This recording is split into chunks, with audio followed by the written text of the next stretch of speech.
네, 더불어민주당이 국회 본회의에서 형사소송법 개정안을 마저 처리하면서 검수완박 입법 절차를 마무리했습니다. 네, 국민의힘은 문재인 대통령을 향해 거부권 행사를 촉구하며 막판 여론전을 이어가고 있습니다.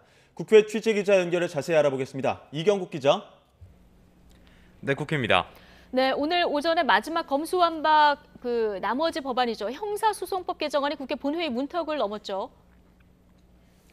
네, 그렇습니다. 오전 10시쯤 열린 국회 본회의에서 형사소송법 개정안이 민주당의 압도적인 찬성 아래 통과가 됐습니다. 국민의힘은 본회의에는 참석했지만 표결에는 불참했고요. 정의당 의원들은 검찰청법 개정안 때와는 다르게 이번 법안 표결에서는 기권을 했습니다. 박병석 국회의장은 표결 이후 형사사법체계 개혁이 진일보한 단계에 접어들었다고 밝혔습니다. 이어서 합의가 일방에 의해 부정당한다면 대화와 타협의 정치, 의회 정치는 더는 설 땅이 없을 것이라고 말하기도 했습니다. 민주당 박홍근 원내대표는 오늘 아침 회의에서 법안 처리 필요성을 거듭 강조하기도 했는데요. 듣고 오겠습니다.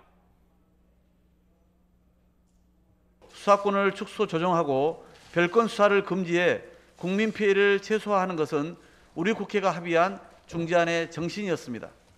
오로지 국민의 자유와 인권을 더 두텁게 보장하기 위한 투쟁이었고 앞으로도 그럴 것입니다. 네, 오늘 형사소송법 개정안이 처리되면서 검수완박 법안 두 가지의 입법 절차가 모두 완료가 됐습니다.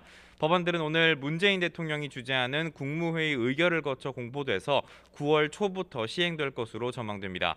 민주당은 이와 함께 본회의에서 중대범죄수사청 설치 논의를 위한 사법개혁 특별위원회 구성 결의안도 함께 처리했습니다. 네, 국민의힘은 여전히 강력히 반발하는 상황이죠. 네, 그렇습니다. 법안들이 본회의를 통과하기는 했지만 국민의힘은 검수완박을 막기 위한 막판 총력전을 이어가고 있습니다. 권성동 원내대표는 검수완박 강행은 그야말로 막장 드라마라면서 시작과 과정, 결과까지 모두 불법이고 또 부당하다고 강하게 비판했습니다. 들어보겠습니다.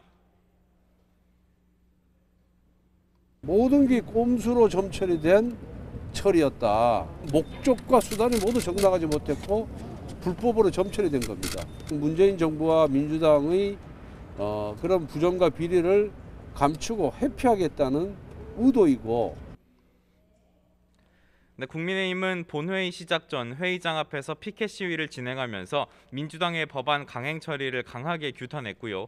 법안이 통과된 직후에는 사개특위 구성 결의안 표결에 참여하지 않고 곧장 청와대로 이동했습니다. 국민의힘 의원들은 청와대 앞에서 헌정사에 오점을 남기지는 말라면서 검수완박 법안에 대한 문재인 대통령의 거부권 행사를 촉구했고요. 권성동 원내대표는 직접 청와대로 가서 문 대통령과의 면담 요구서를 전달하기도 했습니다. 국민의힘은 오늘 저녁까지 청와대 앞에서 1인 시위를 이어간다는 계획입니다. 지금까지 국회에서 전해드렸습니다.